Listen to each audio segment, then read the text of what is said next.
Okay, so once you have your account set up, once you have people to actually send emails to, how do you start creating content? More importantly, how do you keep content going that is interesting and that doesn't bore your audience and actually makes them continue to want to keep hearing from you? So make it easier on yourself. Talk about the things that you actually know. You don't need to spend time figuring out how to solve the world's problems of things that you know nothing about.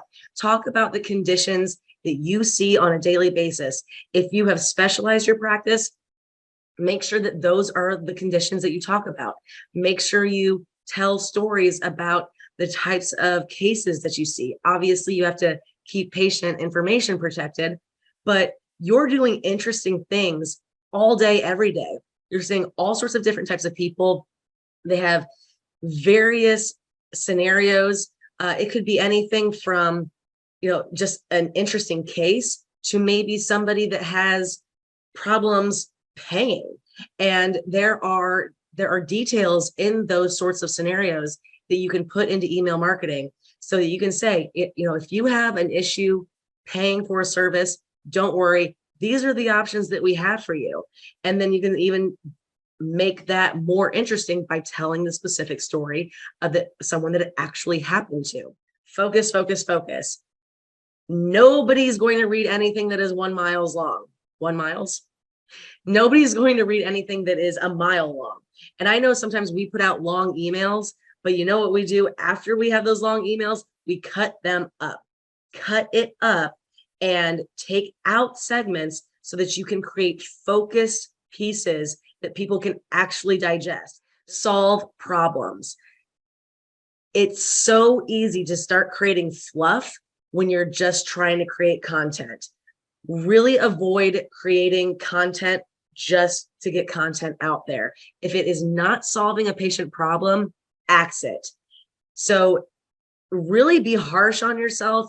Okay, don't be too hard on yourself, but step back and look at what you are putting out and question, is this really serving my audience? Am I really answering any questions that they might have? Am I really solving any problems that they might have? Is this interesting? Or am I just trying to get something out there so I can say, hey? Because if you do that, if you don't see value in it, that's when you're going to start getting people to opt out and you lose credibility. Facts tell, stories sell.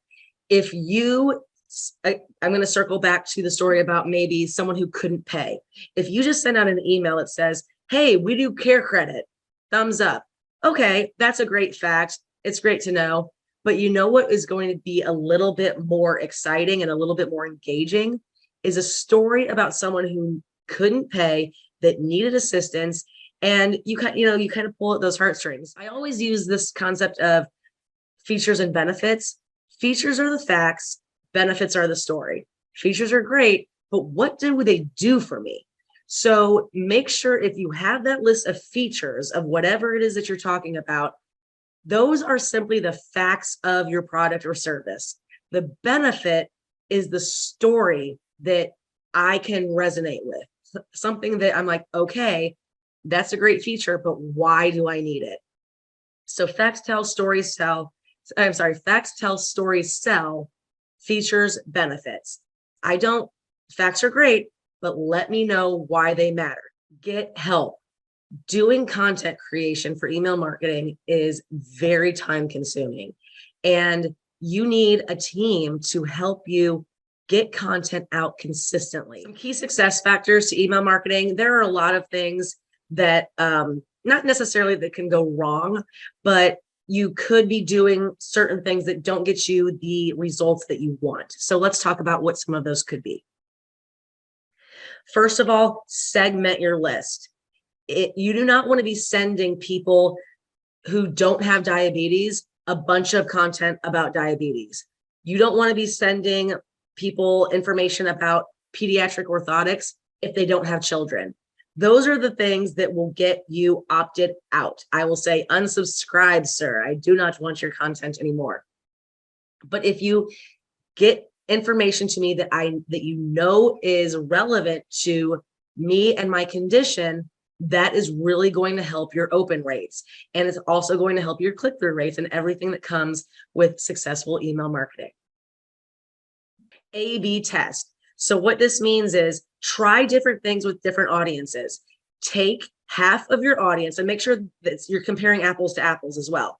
So if you have your list that is your diabetic patients, split that list in two and create two separate emails, one that has subject line A and one that has subject line B. And then look at it and say, which one performed better? If everything else in your email is the exact same, the content that is, once they click and open the email, if everything is the same in there, then it was probably the subject line. Make sure you are creating content that goes with your audience's favorite radio station, WIFM. What's in it for me? This kind of goes back to solving problems. There are a lot of lectures that I'll hear that individuals want to tell you to talk about you. And I'm not saying that you don't have to talk about you. You want to create a relationship with your patients, but you always talking about you is not really beneficial to your patient. Kind of get over yourself kind of thing. What's in it for me? Why should I be reading your email? Why should I be reading your content? What value, me knowing about the vacation you took with your family last weekend, okay, what does that do for me and my foot health or just my life in general? There's a very fine balance here of providing information in order to be real and to be authentic with your audience, because that's very important. I definitely want you to be authentic with your audience, and so that they feel like you are a real person, but you still have to make sure that you always bring it back to them and their needs. Choose your words wisely. So what do I mean by this? Remember when I was talking about A/B testing your subject lines? This is where those sorts of things come into play. There are a lot of specific words that you can use in subject lines that are going to put you right into the garbage can. So into spam folders. Anytime you talk about free, it's going to go into spam. Anytime you say, hurry up, last chance, it's going to go into spam. Anytime you say anything about a coupon, a discount, it really does get tricky to use words that are motivating. Like those are all the words that we've been taught to use in sales and marketing, right? Like create FOMO, say, closing out sale. And now you can't do it. You're gonna be flagged as spam because they know it's going to be very commercial. And that's why I always go back to solving problems. Make sure you use language that just engages them, because they know when they open it, they're going to find something that has value, whether they should want to open it without getting a coupon. There should be enough content in there that solves problems or is interesting that they're going to want to open it without needing a gimmick to do so. So I guess maybe that's kind of the best way to think about it. If you have to use a gimmick in your subject line, rethink your subject line. Don't wait too long to send emails. This is something that I struggle with. A lot of people having conversations with them and consulting with them, they never want to send out too many emails.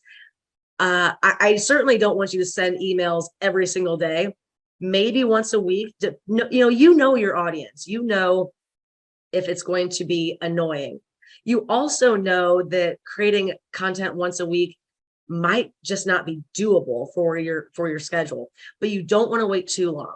You definitely have to get something out at least once a month. You have to remain at least that consistent, because we are fast moving people and people will forget about you fast.